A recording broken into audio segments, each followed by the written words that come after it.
Hey everyone, thank you so much for joining me for this session. As you can see from the title, in this session I'm going to talk about building AI and ML platforms, and I'm going to talk a bit about distributed systems and how we can kind of bring AI and ML to real-world problems. So about myself, my name is Sepehr Mohammadi, and I work as AI and ML tech lead at Apotea, and I'm also an AWS community builder. My main passion is how I can help organizations to kind of try to understand how they can use data and AI in general to bring value to their organization. And usually my tool and my approach to that is by building some data and AI platforms for them. About my company, Apotea is the leading online pharmacy in Sweden, and the company was founded in 2012. It had been profitable since then, and we recently had an IPO, went public. One thing that our customers love about Apotea is having same day and latest next day delivery. So for example, if someone in Sweden orders some medication or other healthcare product from Apotea before lunch, they're going to receive that usually in the evening at their door. And mainly because of that, Apotea had been selected as the best e-commerce in Sweden for several years. My intention with this talk is to help you have two main key takeaways from these sessions. One takeaway is that I want you to have a better understanding of how an AI and ML platform can bring value to an organization, so you can have a better conversation with especially business stakeholders in your organization and try to get better buy-in and better support from the key decision makers in your company. And the other thing, I want to emphasize on the fact that building an AI and ML platform is not something that will take you years to do that. With really good mindset and with a really good approach and strategy, it's going to take you weeks to have something to start with and then grow and improve that as you go forward. So one thing that I want to really emphasize on is that my talk and what I'm going to, in general, discuss with you is not a recipe. I'm trying to give you some mindset. I'm trying to give you some starting point to think about and discuss context and concepts. That's why I have tried as much as possible to prevent having some architectural diagram and so many icons on the screens, and try to mainly discuss different contexts and how we should think and how we should approach different problems in this matter. So yet I have added some Lambda icons there because I have serverless in my title, and I think if I don't have any Lambda icon in my presentation, someone's going to kill me after the session. So I have just kept that in a few slides.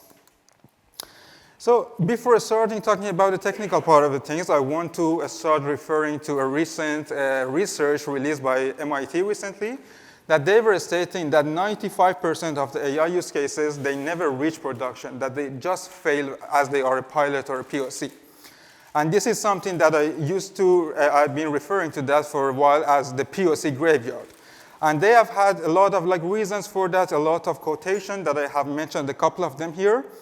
But to quickly reference to some of them, they had reached to this conclusion that there are some gaps, for example, between the AI tools that organizations are building and the feedbacks that they are getting from the users. There are some problems when they want to integrate different AI solutions into the traditional workflows that they've had. And also the AI solution that they were building were not really customized, so they can be perfectly used in the middle of the business that they had been running for years. So one really interesting part for me was the expectations from the users, because all of us were every day using ChatGPT, and I'm sure that you all have experienced that. That when you give a feedback to ChatGPT and when you are talking about something, it has a memory. That the next time that you're talking to that, it is improving and just improving. So usually after a couple of months, every time we are feeling a better experience when we are using the general AI tools that we are using in our day-to-day life. But this is not the same when it comes to the AI tools that we use internally in the organizations, or also when we are using an AI tool from, for example, company that we are a customer for. So all of these come together to reach the point that we feel that the AI that we are having in our companies are not as good as we expect. Though the AI models and the general expectation that we have from AI has raised much higher than that. That's why I want to talk about AI platforms as one of the tools and one of the factors that can help us to bridge this gap between the expectation that we have from the AI and the real-world use cases of AI and what we are building as some POCs. When it comes to give a definition about AI platform, the more I talk about AI platforms and the more I build them, it gets just tougher for me to come with one sentence to define what is an AI platform. In general, when we talk about platforms, we usually are talking about some set of technologies, tools, and infrastructure that helps developers to build something on top of that. But when it comes to AI and ML, there are more things that come into the picture. For example, then we are not just talking about the code and infrastructure. We are talking about data objects and model objects. And this is a definition that usually the platform engineers who are working in this industry for several years would give you, that AI platform is just the usual platform that we had with some data and model objects on top of that. But I want to go beyond this type of words and talk about procedures, talk about the culture, talk about a railway, that this is how we think of AI as a tool that we can use in a company. And the AI platform is going to be the bridge, is going to be the rail that connects the POCs and a small solution that we build to real-world problems and use cases. So I call it as a rail between experimentation and POCs to production AI systems. If we think of the general AI stack that is being used and defined recently, usually we have some infrastructure that are some hardware, GPUs, CPUs, and everything that cloud providers are giving us, or some companies, they have their own on-prem systems. On top of that, now we have access to so many great foundational models, and I put the data and AI platform next to that. Because foundational models, together with the software that we build with them, and also the models and different AI tools that we generate ourselves, are going to give us some applications. That is the final layer on top of that. So to go back to the problem that we have, that 95% of the AI use cases never reach production, and to think of this as the POC graveyard that I mentioned, I want to have a deeper look into that. Probably most of you are familiar with iceberg theory. 20% of the iceberg, that is the part that is visible to us, the part that we see that. But 80% of the iceberg, that is kind of a major part of that, is under the water, and we are not really seeing that. It's the same thing when it comes to the reasons that making all these AI pilots to fail. And I think the most adjacent reason to the observation that we have is, for example, weak evaluations, that we don't have really sophisticated, and we don't have the good enough systems to evaluate different AI solutions that we're building. Because despite for example, just a software that you usually have a binary, it is either doing what you expect or not, but when you're using an AI model, the output is not that clear if this is the best output or not. There are some cases, for example, if this is a classification problem, it's easier to evaluate that, but when it comes to this many uncertainty about the quality of the output, it's raising a lot of problems for us. Then there's security that you all have heard a lot about, and then again, there is the integration with the legacy systems. And when I say a problem as integration with legacy systems, I don't just mean the systems and softwares that exist in the companies, but I also mean the workflows and traditional operation that exists in the companies that they were built for the era before AI. If we go one step deeper, the problem is some wrong scoping. For example, we are trying to build, for example, an end-to-end supply chain tool with AI, but then instead of understanding the whole picture and scoping the project in the right way, we go find some niche problem in there and try to improve that part. And then when we do that, we eventually realize that it's not really serving the whole big picture that we had. So wrong scoping and defining the boundaries of the problem that we want to solve usually cause a lot of problems for us. And more important than that is the disconnection between the business and the AI use cases that we want to build. We believe one of the reasons that can give rise to a successful building of an AI product is to have a clear connection between what we're trying to build and the AI and the business objectives and KPIs that are targeting that. And after all of this, it comes the organizational trust when it comes to People internally in an organization using some AI tools, they usually don't trust the tool because as I told you, the expectation is so different, and so many people, they think those tools are not built actually for them. Those tools are just built for the efficiency, and they are not serving their day-to-day job.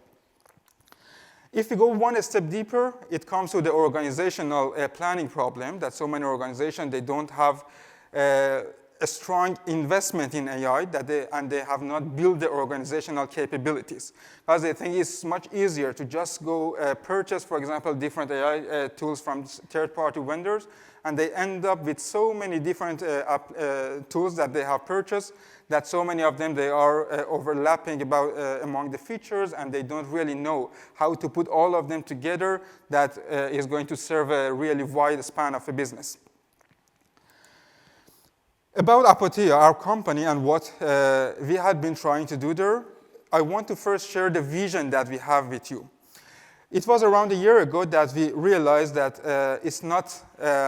that we are facing a lot of problems when we are trying to build an AI solution and integrate it with the traditional workflow that we had in the company. Then we started to change our mindset. Instead of thinking of having the usual workflows and the business logic that we had and try to put AI somewhere in between that, think of an AI and automation workflow and then use human where they are the expert for. For example, in the beginning, so many of our pharmacists, they were just trying to do a lot of administrative jobs, moving files from here to there, clicking on different parts of the systems, and they were spending maybe less than 40% of their time on the actual part of their expertise. For example, they are expected to understand what medication fits our customers. But now with a lot of automations and AI workflows that we have put into the system, they have more time to focus on their expertise. One other example is our procurement team. Procurement team, they were caring a lot about the different numbers and data about the amount of products that we need. But now they are just focused on having a conversation with our suppliers and negotiating over the price, which is their main expertise and understanding.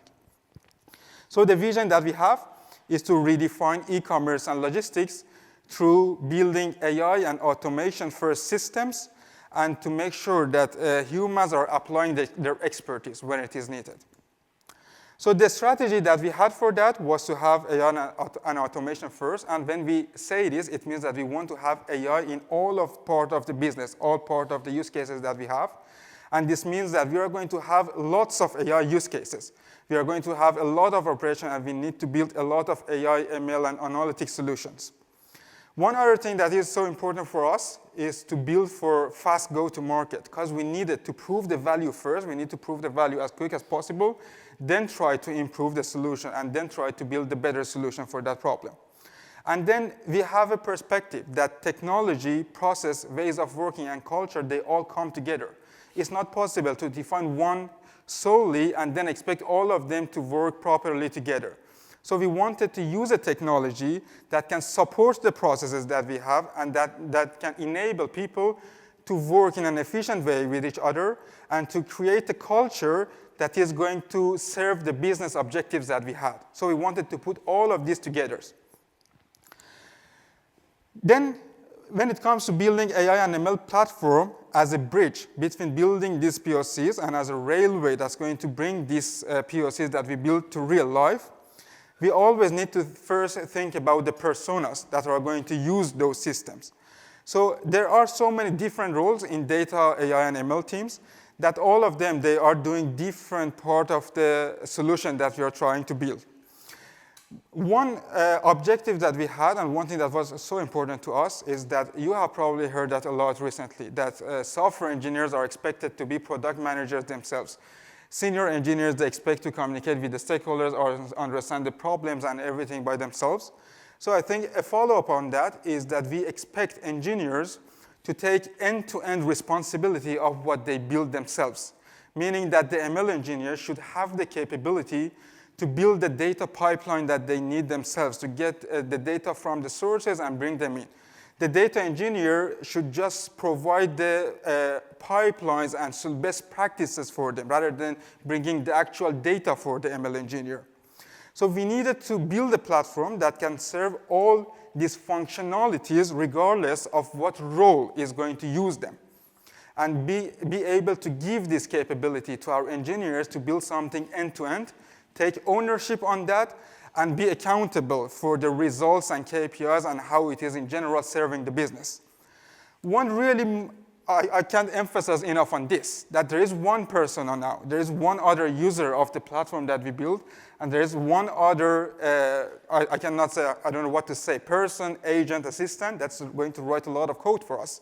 So the platforms that we build today, the code bases that we have, the functionalities that we build, they should be able to support AI coding assistant. They should be able to give enough context and understanding to coding assistant so we can exploit them as much as possible.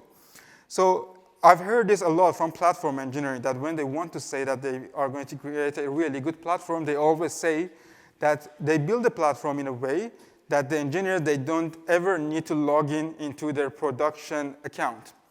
I think one really important thing now is to build the platform in a way that an AI coding assistant can build an end-to-end solution in the dev environment, meaning that it has access to all the context and can take all the actions in a secure and proficient way. And one other thing that I want to also emphasize on is that we hear a lot about different AI tools and AI platforms that we build a lot of workflows with. I don't know if you all have used N8N recently, but this is a really kind of comfortable tool, that it's a no-code tool, and anyone without having an understanding of coding and technology can go there and build the workflows that they need. This is a tool that I use myself a lot, but when I hear about this opinion from the organizations that these tools are going to give them a lot of capabilities, I always refer to the other fact that coding is the most mature use case that we have for the AI right now. So tools like Cursor or Lovable, they are becoming the most valuable tools out there that are built with AI. And the reason for that is that coding with AI is the most mature tool. So AI is writing really good code for us. So I don't understand and I don't really support the emphasis on moving away from coding and having more no-code and low-code environments. And especially when it comes to using the tools that like the user is just interacting with the UI and just by drag and dropping things and some ClickUps, they are putting different kind of functionalities in different places. So if we think of an AI engineer, there are so many functionalities that that engineer need to have in order to be able to build an AI solution. They need to access to different documents. They need to have access to different tools to do embedding on those documents, store those embeddings and kind of data that they have in some vector databases, be able to build guardrails and be able to build evaluation for their functions. I can talk about that for hours. But these many functionalities is not possible for us to think of building such a thing in a couple of weeks. And if we want to build all these functionalities at once, we won't get the support from the decision makers in our companies. So we need to be able to prioritize this.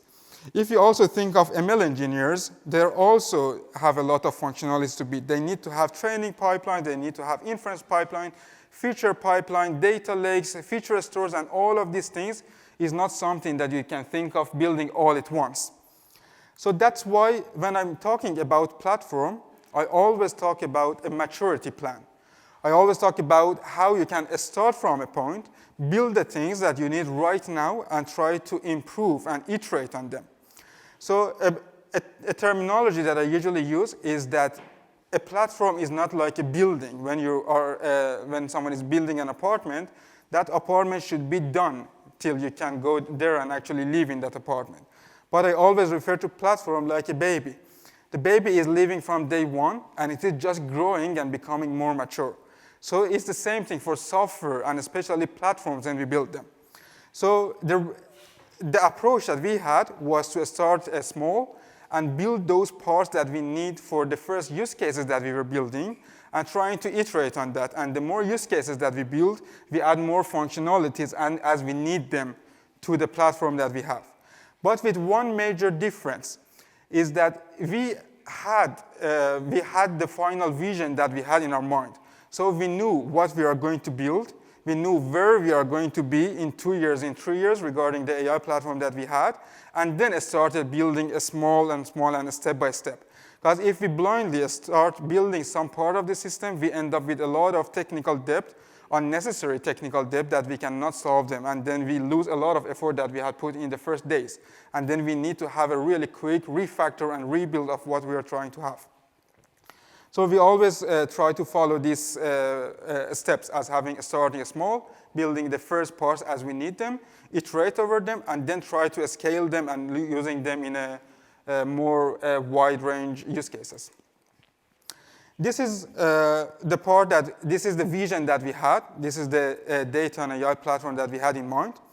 That, as you all know, the foundation for building AI and ML and analytics is to have a really good data foundation.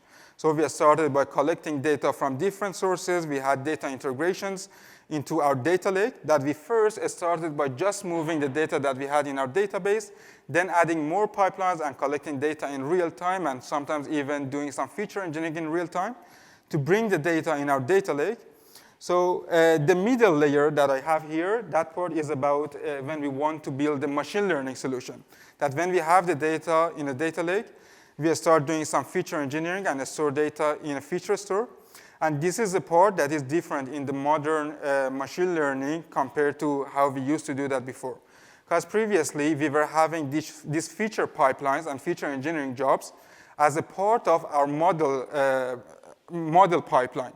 So when we were doing any transformation on the data and when we were curating our data, that data was only useful for that specific use case, and we couldn't scale that to more use cases. And one fundamental thing when we're talking about AI and ML platform is to make the data objects and model objects that we have to be reusable. It's not just about making reusable functions and code. So this is a part that also had been tied a lot with kind of some tools. So whenever we talk about feature store, usually people try to refer to so many different tools and services that we have. But I want to get it back to the concept that exists. The concept of having a feature store is to separate the data pipelines, the feature engineering, from the model. Because when we are creating a feature, for example, imagine for a product recommendation use case, we want to see how much we sell of each product. This is the same data that we can use when we want to do demand forecasting. And these two use cases are completely irrelevant from each other, but they are using the same feature. So we should not do the same effort that we put on the feature engineering here to be useless for the next project. Then here, after having the feature store for the machine learning project, we can have starting with the feature selection. So the main part that the ML engineer should be expert on is to be able to select the features that they need for that use case and try to iterate over different selection of features and see which selection of features is going to give them a better performance. And then doing some model training and evaluation and then validation on that. And then eventually having some A/B testing, shadow deployment, and analytics in production to understand which model we have built is giving us the best performance. The higher layer is kind of related to when we are building more of the modern AI use cases, when we are trying to have more generative AI, where we do some embedding on the data that we had already stored in our data lake as a single source of truth. We store that data in a vector database, and then we build some application on top of that, and then we add some guard layers, evaluation, and some validation all around the use case that we're building. The reason that I have put them in different boxes is that I want to define the boundaries here. So many of these things that we're talking about, though they have a really strong connection to each other, they don't need to be in the same component. So when we talk about distributed platform, the meaning of the distribution is to put the part of the system that they need to be tied to each other to be in the same bounded context, and then having some adapters and some connection between different contexts that we are building. That goes into some discussions about choreography, or if you want to have orchestration in between of them. But what really matters here as the meaning of having distributed application to divide the concern. For example, the concern of doing feature engineering on a data is completely independent from the concept of building a model, though those models are going to use that data. So it's so important here to understand these different contexts and build them one by one with a vision in mind that these contexts are going to communicate with each other, and we need to build this part in a way that when in future we created our validation or evaluation component, be able to easily integrate them together. And then the lowest layer is the part that we have for analytics, because we need to have a lot of analytics all around the organization, and also for the AI and ML solutions that we're building. And we follow this kind of idea of having a bronze layer, silver layer, and gold layer. And again, for the same reason. So we can have a raw data in the bronze layer, and then curate the data, do some data transformation without losing the source of truth that we have in a silver layer, and then gold layer for some business KPIs and dashboards that we want to build. As an example of that, this is the system that we had. This is the architecture that we had for the product recommendation, that we built this in 6 months. And when I say built that in 6 months, it means 6 months since we started our journey on AWS. It was the time that we started building our first accounts on AWS. And then we managed to build a solution for product recommendation that increased the percentage of the revenue that was coming from recommendation on our website by 600%. And then we proved the value. We proved that we can build some solution for recommendation that can actually serve our business. And then we went back and tried to iterate on them and improve them and try to put them in the way that we wanted to build our AI and ML solutions on top of the platform that can be scalable and support all Apotea's business. For example, here we had just a really simple shared data lake that we were getting the data from the database through some step functions that we were orchestrating these data pipelines, having the data in S3, then doing some building some simple ML models and a statistical solution on top of that data, and then serve that data using some ECS task on the website, and then collect some data back from users' interaction on the website to be able to do some analytics and A/B testing on our solutions.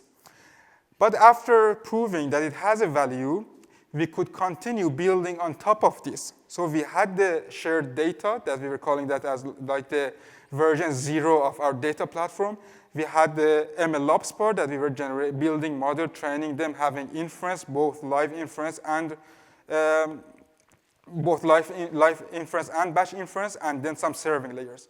Then we improved them and created something similar to this, that we had specific step functions for just the training part, that we were doing some feature selection from the features that we had, doing training, and then we had separated the step functions for inference, when we were, again, doing some feature selection with the same code and with the same pipeline that we had in our training job to do some inference. And then we had a different type of serving. For example, here I'm showing you how we were doing the batch serving layer, and in the previous slide, we also had the real-time serving layer. And then after a while, we started to add more stuff to that. We started to create more analytics, more feedback loops, and then having some validation and guidelines on top of that. So the system was built in a way that when, for example, we started to add the validation, it was so easy to integrate that, because the inference was already sending some event. And every time we were creating the inference, we were validating that inference to make sure that that inference is correct. And when we wanted to build the validation, we didn't need to go back and modify the inference layer that we had built, because we already had built that in a way that can integrate with other components that they need the context from that inference in future. So to put all of these things in summary, what I want to kind of emphasize on and what I want to share with you is that when we talk about an AI and ML platform, we're talking about serving some use cases. So it's always the best that we start from the use cases that we have and then try to continuously build the system in a way that is scalable and reusable. And the platform doesn't just mean scalability and reusability. The platform also means bringing process, bringing the ways of working between different engineers. For example, the data engineer knows what they need to build, and the ML engineer knows how they should build that and how they try to iterate and improve that as they go forward. And one other important thing is that try to have some investment in internal tools that we build in our company, Because regardless of if we are using a platform, for example, from Databricks, if we are using SageMaker, if we are building that ourselves, what matters the most is that we can build these pieces and put all of them together to build the business workflow that we want to have. So it's not about the tools. It's about the investment that we put long-term to understand how we are building that in a way that it can support so many use cases. And around 5 years ago, 6 years ago, most of the companies, they only had one use case, especially mid-sized companies like Apotea. For example, like if it was a fintech company that was doing loans, they were just having some machine learning model that they were doing some credit decisions.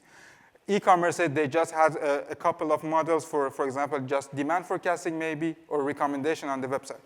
But now every company, even like the smallest companies, they have a dozen AI use cases. And it's not possible to build all of them or like buy all of them from different vendors without having a long-term plan and without having the big picture of workflows putting all together to make sure when we are purchasing these tools or when we are building that, they can sit together and serve the business objectives that we have. Thank you so much for listening to my talk, and I hope you find this useful.